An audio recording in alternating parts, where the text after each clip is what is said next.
All right, welcome everybody. I'm Kati Gostaspi, and we're here together for another episode of the Kati G podcast, specifically the Who and What's a Healer podcast. The mission of my podcast is for us to really realize that we're great at whatever we're doing. And here's the deal, we can be even greater. And most importantly, how can we bring this greatness that is ours to project to the world through a brand? So why the Kati G podcast? I do this podcast for two reasons. One, I care deeply about humanity, and I want us all to see that we really do have this greatness inside of us, and we really are meant to be happier than we are, which is a great part of what our guest will address today. And two, I do this because, look, I'm just like you. We all struggle with our own feelings of being less than. And some days are good, some days are not. But the point is that we have support and there's community and there's resources there. And we just need to pick up on the right resource that speaks to our heart and our mind and use it. So today, I have a super special guest for you, Eric Walrobinstein. Did I pronounce that correctly? Did I get it? Yeah. Okay, good. That's it. So Eric is a best-selling author. He's an ordained yoga master, you guys, and he's a nationally renowned educator in the field of yoga and meditation. And Eric's work focuses on truly empowering people to practically apply the lesser known aspects of yoga. And boy, is that the truth, because I'm in one of his programs. So that means it's beyond the postures to really allow us to live lives of more purpose and meaning. And he's the founder of Yoga Pura, one of Arizona's largest yoga schools. And he actually created the Bootstrap Yoga stress management system developed for the U.S. military. I've done work for the military. Isn't that cool? And he's the founder of Bright Life Collective, which is the program I'm in. And how Eric and I met is through this mutual community we share, Product Launch Formula.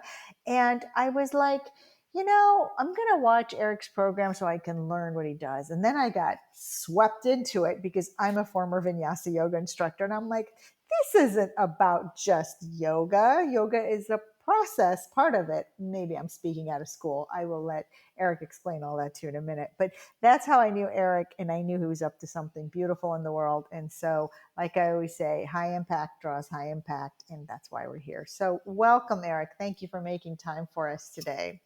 Well, thank you. It's my honor to be here for sure. Oh, thank you. So tell us, how did you go from the military to what you do now, being a teacher of yoga and meditation and so much more, in this mission that you're truly on? At least I call it a mission, but tell us all about it. It definitely is. It definitely is a mission for me. And, it's kind of interesting because from, Army infantry officer to where I am now, it seems a little bit of forgive the pun, an about face.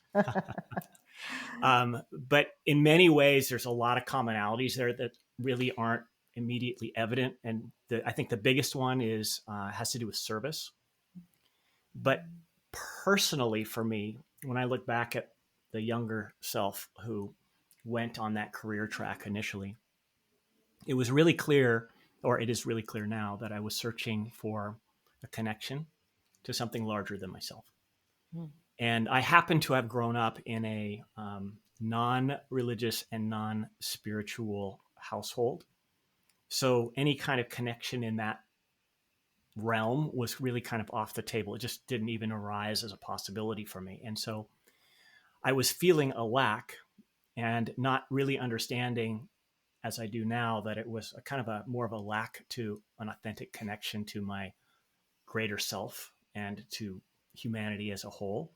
I basically latched on to something larger to myself that was in my realm of possibility, which was like God and country. And so that's how I got into the military. Wow. And so how did you then go from military to where you are now? Fascinating. It was... because that's a big leap in my mind. I had an idea in my mind about what this was going to be about. And it was, I will admit now, an idealized idea, probably from watching one too many John Wayne movies when I was growing up. Sorry for the old reference, but I'm an old person. But when I got into the United States military, and I see this with all the respect to all of my friends who are still there, I found that it was more of a a very large, complex bureaucracy than anything else. Mm. And as such, it certainly didn't fulfill the need that I was looking to have filled. And that is a life of that felt like meaningful service and a connection to something larger than myself that felt really meaningful to me. And so, in rather short order, about I was on active duty for about 4 years, and then I was in the reserves for a few other years. It became evident that, well, this is not my path. And so I moved to San Francisco and started looking around. And by a weird combination of events, including I was interviewing somebody to come work for me, and she happened to just confess, I just got out of a Buddhist monastery in Thailand. And that morning, as God is my witness, I had in my head a thought, you should learn about Buddhism. And I didn't even know what Buddhism was at the time. Mm. And here comes this person and said this little confession about where she'd been. And I said, oh, really? Tell me more about it. And she gave me a whole bunch of places to go. And that ended me studying at the San Francisco Zen Center for many years. And then yoga came after that. Fantastic. So I want to unpack a couple of things you said. You said in short order, you knew that the military was not the life for you. How did you know? I, it was a feeling. And you listened to it. Yeah. Yeah. And I've been thankfully pretty good about that. And although I'm not going to say that, I am much better at it now. I used to be rather stubborn about ignoring that, but it was not in any way feeding me in the way that I knew I needed to be fed. And so the interesting thing though is that it wasn't like, oh, the army's not it. I'm going to go teach yoga or meditate or have a spiritual life. It was, oh, I need to go make a lot of money. That's what it was. Okay. Right. So then I moved to San Francisco and went into the corporate world, and I was in marketing communications for many years and making good money. And that didn't really do anything for me either. So another disappointment and another about face. And so it was a series of, you call them life cul-de-sacs that I went Mm. down. Mm. And each and every one was basically just showing me that, well, it's the gold for you is not down here. Couple of things you touch in on I want the listeners to really get, because if you blink or if you turn your head and not pay attention, you're going to miss this, everyone. The fact that he stopped and listened to his gut, the fact that Eric, it wasn't making you happy and you actually stopped. You had self-awareness even without being a student of Buddhism at the Zen Center, that you stopped and noticed, hey, where am I going with my life's trajectory? And why do I keep doing the same thing over and over again without exploring other options? So you were really open to change and you were self-aware at some level, right? And I think we really all have this within us. We just choose to ignore it because the status quo pays the bills, puts food on the table. I know for myself as a lawyer all those years, I said I was a lawyer, so what would I call myself now? Like weird things come up to block progress in our life's path, right? And it's okay wherever we are, is what I say, that you listened. And then the other thing that I always say, I say curious brands win, which frankly just means curious people win. You listened and you went down all those cul-de-sacs and you were willing to try it all on. I think that's something that we should all take away from you, because it's all part of the process, right? We're all on this path. We're all in different places on the path. And it's just where you're willing to look next for the next segue or the next cul-de-sac in your path. Did I say that well? Does that make I sense? think you said that perfectly. I always like to think that pain is life's messenger, right? So whether that pain is physical or mental or emotional, life is always kind of tapping you on the shoulder and trying to usher you to where you belong and where you are going to make the greatest impact. And you're right. The trick is listening to that little tap. So let me ask you a question. I'm so glad you said that. It's a beautiful segue. Thank you, universe. Pain is life's messenger. Why do you think it has to be through pain? Why can't it be through some other avenue? Well, I wouldn't say that pain is life's only messenger, Okay. but I would say that is pain is one of life's chief messengers. And if you think about the way that we are built, everything that Mother Nature wants you to do to perpetuate the species, whether it's eating or mating or seeking safety or taking care of yourself, is driven by discomfort. When Mother Nature wants you to eat, she makes you hungry. It's uncomfortable. You eat and you're rewarded by being comfortable. When Mother Nature wants you to mate, she makes you lonely. It's uncomfortable. You find a mate and you're restored to comfort. And so deep into our nervous systems is baked into us this aversion to discomfort, because if we didn't have that, this whole mechanism wouldn't work. And so that mechanism is very, it's at the forefront of what drives us. And so it's not to say, to your point, though, that we aren't also guided by things that are more positive or uplifting and pleasurable. But the chief mechanism, biologically speaking, has to do with what I'll call discomfort, which has all sorts of different shades from excruciating pain to Yes. just Yes. a mild annoyance. I love that you said that, because one of my chief purposes these days moving forward is to sit in the knowing without having to call upon the discomfort. And one of my favorite mantras is, I accept the easy, and I do not pray, whatever you guys want to call it. You know, this is not a religious podcast, but I do not seek patience and courage, because I think that drums in all sorts of stuff that will give you pause to have to test all that, right? So I truly, really believe that. But I think what you're saying kind of is against the Buddhist teaching, or how does that fit in? Tell us a little bit about that, around having to struggle and avoid the pain and all the things we do on a daily basis, which I think brings us into what you teach at the Bright Life Collective. Well, I'll first, full disclaimer, I'm not a quote Buddhist teacher, end quote. Fair But enough. I will say that, the fundamental tenet in that philosophy is that life is suffering, and that suffering is caused by selfish clinging. Mm, And so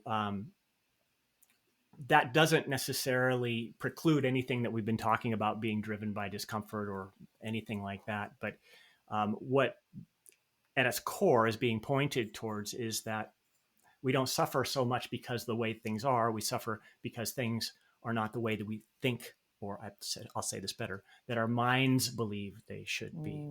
the And should. that's what's referred to as selfish clinging, whether it has to do with how things are or how I am, or even who I am.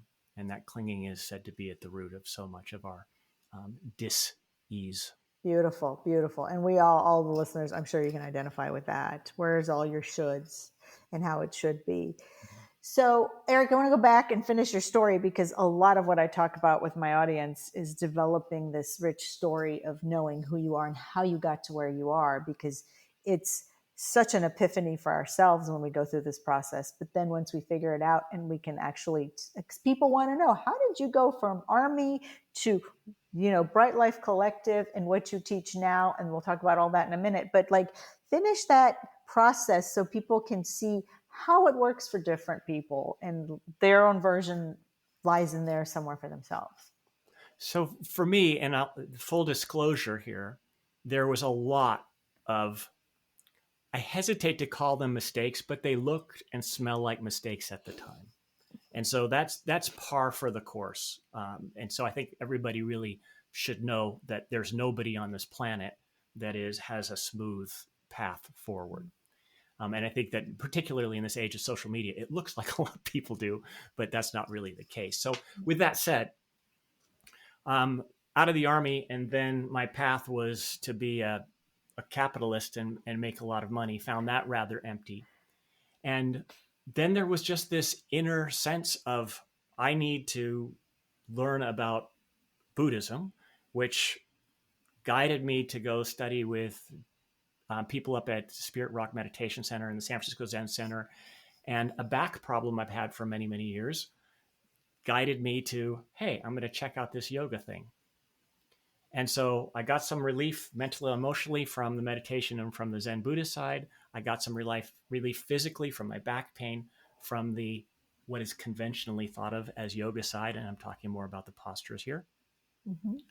And decided to become a teacher, because this, for the first time, this work that I was doing was for the first time feeding the very thing that I was looking for when I raised my right hand and swore to protect and defend the Constitution of the United States. Ah, And so it became clear to me that, okay, there's gold in them hills. And that's when I decided to take my very first yoga teacher training program, which was a 2-year affair in the Bay Area. Started teaching, was fed even more by that about that. But and in the beginning, I was teaching yoga like most people teach yoga. So I was teaching yoga postures and yoga breathing in yoga classes, and it was rather, the word compartmentalized, I think, fits pretty well yes, from the yes. rest of people's lives. And I was going along doing that, and it just never set well to me that it was, first of all, so compartmentalized. How do I take this into my everyday life? And it was also somewhat spiritually dry for me. And that led me to do some deeper explorations. And I found a series of teachers, both from India and from here, who helped me to explore some parts of yoga, or many parts of yoga, that really aren't even understood to be yoga by most people. No. And then one thing led to another. And speaking about strange gifts, I was the chief operating officer of an internet company back in the .com era. And it was in 1999, 2000, something like that, when that whole industry, and I was teaching yoga. I'd been teaching yoga for 7 or 8 years at the time. And when that whole industry blew up and everybody lost their funding, I was poised to go start another internet company. And something just felt off. And I sat down. I went up actually to the headlands of Marin County, and I sat and I meditated and asked myself, if I had $5 million in the bank, what would I do? Hmm. And the reason that I posed the question that way is because I had, and still have to a certain extent, a fear about not having enough money. And so I had to really get my headspace out of that. And so I imagined that I had $5 million in the bank, and what would I then do? And without the pressure to make the money, it was clear I need to go teach yoga. And so Ah, I packed up my little car and I started driving, and I drove all the way through California looking for the right place to open a yoga center. And by the way, I didn't have $5 million. I had about $5. And that didn't work. And so I went to Tucson. That didn't feel right. And I stopped in Phoenix, and one last stop on the way back to San Francisco to see a friend of mine from the Army. And for whatever reason, and I can tell you from outward appearances, it did not resonate, but it felt right that Phoenix was the place to open the center. And so that was in the year 2001. And we are actually 12 days away from the 20-year anniversary of my yoga center. congratulations. What a beautiful stories. Again, same themes continuing. You just stopped and listened and took time. What do you say to people that say, I'm just too busy? And that was 2001, when there weren't so many distractions and pandemics and Twitter, and we weren't over texted, over tweeted, over caffeinated. What do you say to those people, Eric? You could go back 1,000 years, and let's say you're sitting in a medieval castle. And as you sit there in a medieval castle, there are a million different things you could pay attention to, just like right here, right now. The things that are happening right now may be a little bit more shiny, and they are engineered to be somewhat addictive. But that doesn't mean that you have to attend to them. You have a choice. And the trouble is that most of us have not been taught that we do have a choice. So we don't manage our attention, and we allow our attention to just gravitate to whatever it gravitates to. And here's newsflash: Mother Nature built something else into you called negativity bias. And negativity bias means that your attention naturally gravitates towards problems and threats effortlessly, more so than it does your blessings. So for most of us, we can be sitting in a sea of a million blessings, and our attention is going to go to the one problem and focus so heartily on that one problem that the blessings become invisible to us. And so understanding this sets us up to do something about it. And namely, that something is to train your attention to serve you as opposed to serve its most base instincts. And that's what, at its heart, that's what yoga and meditation and mindfulness is so good at, is it's mental training. It's training that your attention so that it does gravitate towards the blessings more effortlessly than it does the threats. And when you do that, your whole experience changes, even though nothing in your life changes. Yes. So is that, you say that we are architects of our experience, but not our circumstance. Is that what you mean? Expand on that. Yeah, and so let me define those two terms the way that I use them. So your circumstance is what you might think it is. It's your where you live, it's who you're married to, it's where you're sitting, it's how your body is, and all of those types of things that make up what's going on in your life. That's your circumstance. Your experience is your inner experience. It's your feelings and thoughts that arise in the midst of that circumstance. And again, another newsflash is that's all that really matters to you. We think that we want the car, but you only want the car to make the nagging desire for the car to go away. And you think you want a perfect partner, and you only want the perfect partner to make the loneliness go away. And so we are, again, hardwired to crave a feeling of wholeness and calm and inner peace. We've just learned some very unhealthy ways, or inefficient ways is probably a better way to put it, to go about getting it. Mm-hmm. So if what we want is our experience, then the question then comes, is there a way, what's the most efficient way to do that? And one of the most efficient ways to do that is to feed your mind and your nervous system with things that lift you up as opposed to pull you down. And so is that what you mean when you talk about yoga's shortcut to happiness? It's one of them, because there's actually several of them. But the basic idea is that almost all of us have been taught, either intentionally or not, that the way to get to happiness is to manage and manipulate our circumstances so that we can be happy. And so we go to the right school, we get the right education, and we get the right job, and we make enough money, and we meet the right person, and we get the right house, and we get the right kids, and we get the right car, and we go to the right vacations. When we get all that right, we believe, we'll finally be happy. And this is what I call the outside-in method. And yoga, and all actually spiritual disciplines, if we're going to be honest, are really about an inside-out methodology, where we're really synthesizing the feelings of inner peace and joy and health and happiness and contentment from the inside out, independent of what's going on around us. Now, the troubling thing is that takes a different skill set from the outside in method.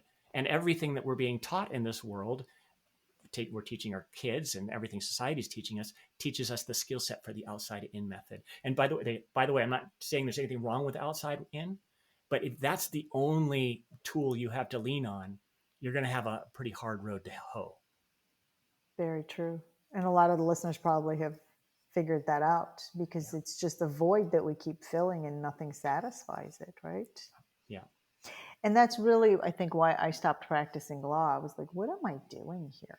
This just isn't working. And the more you add to it, I grew up as a poor immigrant, but then when I had a lot of money, I was like, well, this still isn't good. Like, what am I doing here? And writing prospectuses and throwing my own away when I go home at night just doesn't work for me. So it really is very true what you're saying. That's why I love being part of your Bright Life Collective, partly by accident, but of course by choice, like you said, because everything is a choice. You know, why do you say that anxiety and any other troubling emotions, as they may, is not a problem to be solved, but a messenger to be listened to? Let's really kind of back to this pain is life's messenger thing, right? And so let's talk about our physical selves for just a moment as a stepping stone. When you have a stomach ache, the stomach ache isn't a problem. The stomach ache is your body trying to tell you that there's something wrong, and it's asking you to do something to solve the issue. And in the same way, if I'm filled with anxiety, that's the body-mind organism telling me that there's something wrong. And that something could be that I'm taking too much input and overwhelming the system, because it's not designed to, it's designed to process a finite amount of information or a Mm-hmm. finite amount of threats. It could be that I'm listening to some inner mental narratives that are depressing me and depressing my well-being. Could be that I have limiting beliefs that are cutting me off from my true purpose. Could be a number of things, but the anxiety that I'm feeling is, again, just the universe tapping me on the shoulder and saying something is off. And the invitation is to see if we can figure out what that thing is and address the real problem, as opposed to what we've been taught to do, which is to just somehow squelch the symptom. So have a drink, take a pill, go on vacation, have some sex, go to a movie, whatever. Oh, I feel better. But the problem is still festering. Mm-hmm. And so that's why I think it's really, really healthy to, first of all, connect with your emotions, but listen to them rather than try wish them away. Because it's in Yes. that process that we become much more um, skillful architects of our experience. Yes, the wishing them away puts a lot of resistance on us, wouldn't you say? And And it kind can of also side ties exacerbate us. the emotion itself. So, what are some tools you recommend for those lawyers that are like, anxiety is all I got going on? My baseline for stress is so high. You know, my deadlines are still there. And then the pandemic, now we've got all this new stuff to adapt to, and the kids are still there. And I'm worried about people's health still, but I'm still trying to manage. And what do you say is a good starting point for these folks? I'm going to answer that in two ways. Okay. The more obvious answer is to create some sort of self-care regimen, which involves maybe a meditation practice, a yoga practice, a mindfulness practice. And when I say yoga, meditation, and mindfulness, I'm talking about the technologies that are actually embedded in every religious tradition. So it doesn't have to be you have to go to yoga studio. But that's in addition to that self-care thing, which is the obvious answer. I would say four words. I think they're four. We're going to count them as I say them. Watch what you eat, not just through the mouth, but through the eyes and through the ears and the thoughts that you keep. Because that is the number one thing, more than anything else, that affects the thoughts and emotions that arise within you. And so if you have a habit of focusing only on the problems in your life, or if you have a habit of not willfully and deliberately managing your attention and letting it float to the negative, you're going to be synthesizing un- uncomfortable thoughts and emotions 24/7. And the simple antidote is just to change the channel. Instead of watching the 24-hour news, watch something else. So is that was my question. You say watch what you eat in all of your sensory perception modes, or at least I summarize it that way. Is that people are like, well, how do I do that? What's the step It's one? step one is to refuse to allow your attention to manage you and you manage your attention. And I will say that at first it's really uncomfortable, because if you've ever sat down to meditate and you're not a seasoned meditator, you'll know that the moment you sit down to meditate, you almost start feeling worse, because the mind's going crazy, your emotions are coming up, and this is just your brain and nervous system throwing a little tantrum to get you to do what it wants you to do. And so we all have this like terrorist that lives in our head that we have allowed to get us to do whatever it wants to do. When it wants a cookie, we give it a cookie. When it wants to go on vacation, we go on vacation. And we really need to take back the keys to the castle. And this is what the most, on the most fundamental level, this is what meditation is about. It is sitting and calmly focusing on, let's just take a common meditation technique, focusing on your breath and demanding that your attention doesn't deviate from that. And it's just like training a little puppy. Every time your attention goes away, and it Mm-hmm. will, because it's been trained to do what it wants, you say, no, sweetie, come back, sit and stay. And then it sits and stays for 3 seconds, and then there it wanders off. No, sweetie, come back and sit and stay. And over through that repetition, your attention, just like the puppy dog, begins to learn that it's not going to get away with that. Mm. But we have to be willing to sit through the discomfort of the initial stages of that. And I'll be honest, there's always discomfort. Sure. That's So life. it really has to do, the big picture is to understand where the process through which negative thoughts and emotions are created. And once you understand that process, then you are well poised to begin to do the small things that begin to change that process so that it becomes a virtuous cycle as opposed to a vicious cycle. And I would say your program, the Bright Life Collective, is really all about that. Correct? All of my work in one way or another is Is really all about about that. that. Yeah. Yeah. It's about empowerment. Yes. None of us have been given a very good operator's manual to this very complex piece of equipment, the Mm-mm. body mind that we are living in. And as a result, many of us are, well, our lives are steeped in mountains of unnecessary drama and suffering and dis-ease. And it's an easy fix when you become more and more intimate with your inner self. I love that word, intimate. You use it a lot in Yeah. the what we do is weekly has a satsang, which is a meeting, for lack of a better word. I'm sure you have a better way of describing that, and and we really go through a lot of these concepts. And Eric is a master teacher at them. He teaches with such peace and presence, as you can tell. So I forgot what I was going to say. It was so good. The I I guess the point is, um, where do people go from here? If someone's listening and wants to learn more, where do you recommend they start? And I would tend to think you're going to say, this is where I was going, then I lost my train of thought. This really is about taking a moment and saying, I'm going to try to love myself enough to to focus on me. And we can take it to the nth level, which I'm learning is self-care equals self-love equals forgiveness of myself for all the things I think I shouldn't have done or did, not to other people but to myself. It's just a cycle, I think, because I'm a Course in Miracles student, and really I believe that fundamentally. But forget all that for now. If you understood what I just said, great. If not, let's just take it back to basics. But if some of that triggered some thought, please research what I just said, and research what Eric's talking about, and research Eric, and research me. Just stay curious. That's all I ask. What do they do? What's the first step? Well, the first thing is I have a gift for everybody, which Yes, will tell us serve what's your as gift. that first step. Beautiful. We'll talk And about that at the it's end then.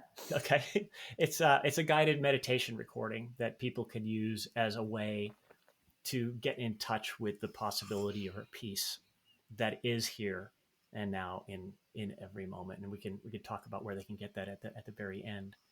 But I think that the biggest thing is to recognize that you were put here not to struggle and not to suffer and not to just endlessly chase after one thing after another.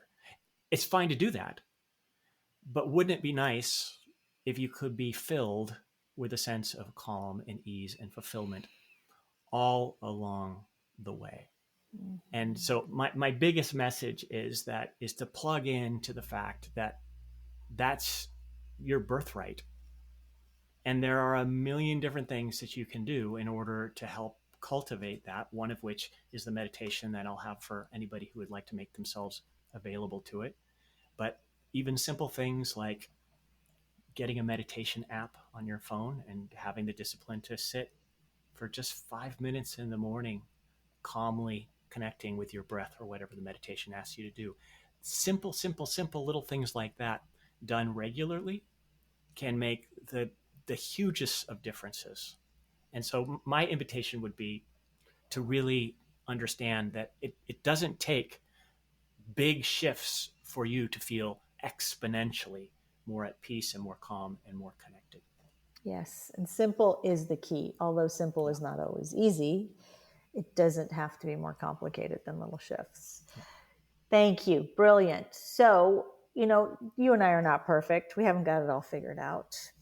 Not by a We long shot. by a long shot. We're working on ourselves. We teach what we're learning. I fully believe every one of us is. So, what's a challenge you got on your plate? Let's brainstorm about it and see if we can support you the way you're supporting us. My number one challenge. is how to get people to understand how I can help them. Hmm. And what I mean by that is that the moment that that yoga word comes out of my mouth, most people's mind goes to the yoga studio and standing around in very uncomfortable shapes. And my process, and I've seen it again and again and again over the last 30 years, can help people with what it can only be termed as miraculous shifts, whether it has to do with healing past trauma, connecting with life purpose, or what have you. And so it's this perennial problem of mine, or challenge, or difficulty in coming up with the right kinds of words and offering the right kinds of things for people so that they can understand two things. Most important thing is that their life has so much more in terms of possibility to offer them than they believe. And two is that there is a simple process that if they choose, I can help them with. And so that's my number one challenge by far. Well, you seem to be doing a good job of it because your Bright Life Collective, as I've learned since joining, is humming. I do wonder though, I was one of those people, I got to meet you from a whole different avenue perspective of a whole different group. And like I said, I started watching your content because I was curious about your process, but I was misguided too. I thought when you use the word yoga, and having been a yoga instructor, but not a traditional one myself because of my beliefs in spirituality and the universe and Course in Miracles and all that, I still thought, how is he teaching yoga online? And what does this even mean for people? So semantics do matter. I would tell you, having witnessed it and now watching it every week, like I'm mesmerized by the fact that I'm so like into this community and your content, and it's just so well done. I would say I would explain it a step beyond just the yoga at the first brush, because Yeah. I think it's kind of like me and branding. The term has been so overused, yoga. People just assume. We don't go to our beginner's mind with words like yoga and branding. We just assume, oh, I know that. I'm not flexible. I can't bend.